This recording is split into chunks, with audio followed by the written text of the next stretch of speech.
आप सबको जय मसीह की। सुबह के समय हम एक वचन अध्ययन करेंगे जो भजन संगीता के 27वें अध्याय के 13वें वचन से है।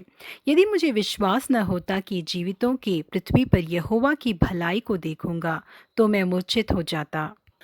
डर एक व्यक्ति के अंदर कितने बड़े नुकसान को ला सकती है जानने के लिए न्यूयॉर्क के एक महाविश्वविद्यालय में एक परीक्षण किया गया।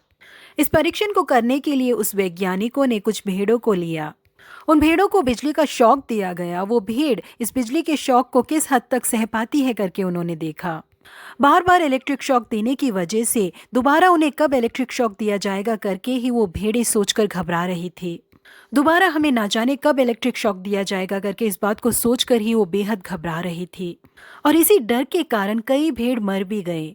बाकी जो भेड़ें बची हुई थी वो भी डर के कारण इधर उधर भागने लगी।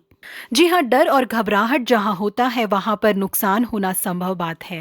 अगले दिन मेरे साथ न जाने क्या होने वाला है, ये डर ही कई लोगों की बीमारी का कारण बन जाता है। लेकिन विश्वास और हिम्मत जिस व्यक्ति के अंदर होती है वो जीवन को निडर होकर जीता है।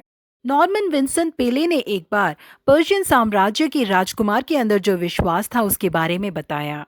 राजकुमार एक कुबड़ा था जिस वजह से वो सीधा खड़ा नहीं हो पाता था। लेकिन वो राजकुमार मेरी अंदर की इस कमी को मुझे किसी भी हालत में ठीक कर देना है करके लगातार कोशिश करता रहता था। अब जानते हैं इस कार्य को पूरा करने के लिए उसने क्या किया। उसने बिल्कुल अपने जैसे दिखने वाली एक मूर्ति बनवाई जो बिल्कुल सीधा खड़ी होती है। रोज वो उस मूर्ति के सामने खड़ा हो जाता था और उसी की तरह सीधा खड़े होने की कोशिश करता था।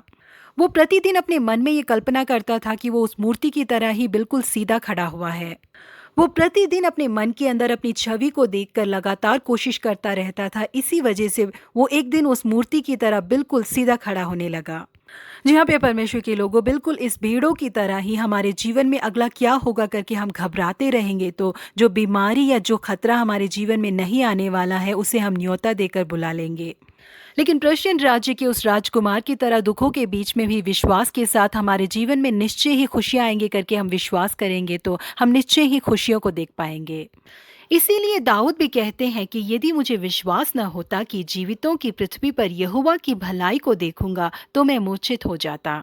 इसलिए दाऊद ने अपने हर एक परिस्थिति में, अपने सुख में, अपने दुख में, अपने विश्वास का अंगीकार करने को एक आदत बना के रखा था।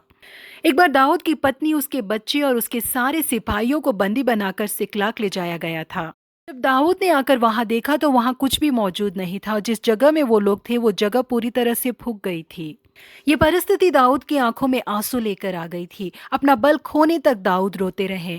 फिर भी दाऊद ने अपना विश्वास नहीं खोया। दाऊद बड़े संकट में पड़ा, परंतु दाऊद ने अपने परमेश्वर यहोवा को स्मरण करके हियाव बांधा करके हम पहले शामुएल की पुस्तक 30वें अध्याय के 6 वचन में पढ़ते हैं कि विश्वास ने और उनके बांधे हियाव ने जो कुछ भी उन्होंने गवाया था एक भी चूके बिना सब कुछ वापस आने में उन्हें मदद दिलाई। प्रिय परमेश्वर के लोगों, किसी भी परिस्थिति में अपने विश्वास को मत गवाइए, घबराइए मत, परमेश्वर में दृढ़ बने रहिए। आप निश्चय ही उनकी भलाई को प्राप्त करेंगे। प्रभु आप सबों को आशीषित करे। Have a blessed day.